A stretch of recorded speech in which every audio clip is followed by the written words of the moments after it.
All right, people, welcome back. I'm Dave. I'm the political refugee. Kind of breaking news here, like real breaking news, not fake breaking news. I'm tired of seeing these headlines from other political channels who are obviously going for clickbait. This is truly breaking news as Tulsi Gabbard steps to the microphone. And I'll let you listen to this, and then I'll do some commentary. Maybe we'll split it into two parts where Tulsi gets to speak. Authenticity and sincerity here. This isn't a normal politician, and I wish people had understood that more during the primary season. So let's roll it here. It's with tremendous sadness and heartbreak that we stand here today with Vanessa Guillen's family. Her dad, Roger, and her sisters, Myra and Lupe, and her mother, Gloria. What they are going through is unimaginable. We stand here for Vanessa. We stand here for justice. We stand here for every other service member who's experienced sexual harassment or assault and did not feel safe reporting it out of fear of retaliation. For years, the Department of Defense has talked about reform. For years, Congress has pushed the Department of Defense towards the necessary reforms. Some changes have been made, but these changes have not gone nearly far enough. What is happening here today is evidence of that. I've served as a soldier in the Army for over 17 years. My first 4 years in the Army were as a young junior enlisted soldier, just like Vanessa. I later went on to become a commissioned officer where I served as a platoon leader and later a company commander. I know personally the strength of and the importance of the chain of command. I also know and understand that fear that Vanessa must have felt.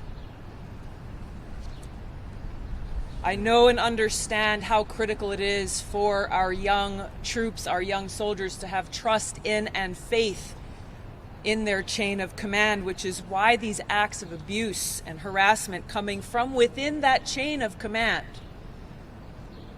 are so destructive and have such a devastating impact on a young soldier and on the integrity and cohesiveness of that unit.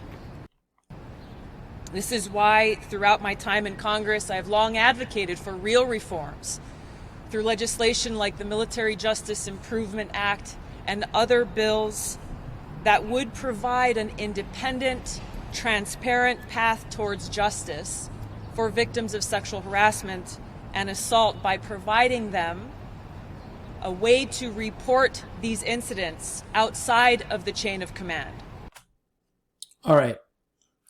So, 20-year-old soldier Vanessa Guillen disappeared from Fort Hood on April 22nd. She disappeared. Prior to that, she was telling probably her family that she was being abused. This is just, it's completely incomprehensible and unacceptable on every level, and I can't imagine for a millisecond what this family is going through. 20 years old, gone, missing. April 22nd. It's July 1st. Now, Tulsi Gabbard, this is where she is at her best. And I don't understand how the American people missed out on Tulsi Gabbard. I understand there was a blackout. And I shouldn't relate this horrific story back to the campaign, but this is exactly the kind of president we need. Somebody who will stand up, who is righteously indignant, and justifiably so, about the situation. This isn't somebody who is grandstanding. She's not up for re-election. She's not running for anything currently. So I'll play a little bit more of this, and then I'll come back on the other side. Where they would feel safe from that fear of retaliation and would have the trust that they would have their day in court, that they would be able to seek true justice.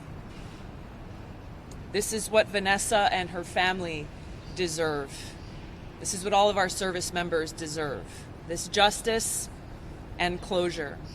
So I stand with the Guillen family in calling for congressional oversight to find out exactly what happened to her.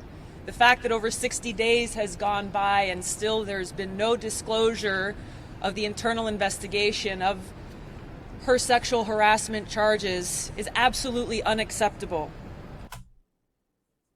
All right. So it appears here that she's actually, prior to this, she's lodged charges. She's said that, hey, I'm being sexually harassed. And now she's missing. You know, of all the national emergencies we're currently in the midst of, the tribal nature of our politics has devolved to a place where we can't rapidly come together on something like this. Both the Democrats and Republicans should be screaming for reform. They should want to know how that investigation is going and what is taking so long. And is this a murder investigation at this point? Because the way Tulsi is talking here and the way the family appears in this video, maybe they know a few things that we don't. But the point is, something already happened. And you want leadership. And you've got leadership here. Tulsi Gabbard does this over and over again. Whether it's Standing Rock, whether it's ballots and voting reform, so our ballots are actually counted. And in this case, if you're going to go into the military, you got to know that your military brothers and sisters are going to treat you with respect. And if they don't, then there needs to be quick action to alleviate that problem. So kudos to Tulsi Gabbard. You know, this is leadership. This is what America decided to pass on. This is what the mainstream media decided to black out. In fact, this video, courtesy of The Hill, of course, isn't running on MSNBC. Big shocker there. Maybe they did run it, so I don't want to be hypercritical, but my guess is probably not. They do not want to show Tulsi Gabbard doing anything that might make her appealing, because who knows? Maybe people will realize that Tulsi Gabbard would be a great vice president. And obviously she'd make an even better president than a vice president. I mean, if Biden picked her as VP, I would predict that Joe Biden would win in a landslide. And not that I want Joe Biden to win, but here's the thing. Joe Biden wins, Tulsi Gabbard's right by his side, and if Joe can't continue being president, then Tulsi Gabbard naturally could step in and really heal this country. So, you know, it's all about moderation, folks, these days, and Tulsi Gabbard is the right person at the right moment. All right, I'm done with this video. Thanks for watching. I'm asking folks to go over to Patreon. There's a link right on the banner of this, and click on that link, and you can donate $1 a month. That's all I'm asking for. Plus, I'm over on Rockfin. I'm doing crazy content over on Rockfin, so it's stuff that I wouldn't be able to do over here. All right, see you soon.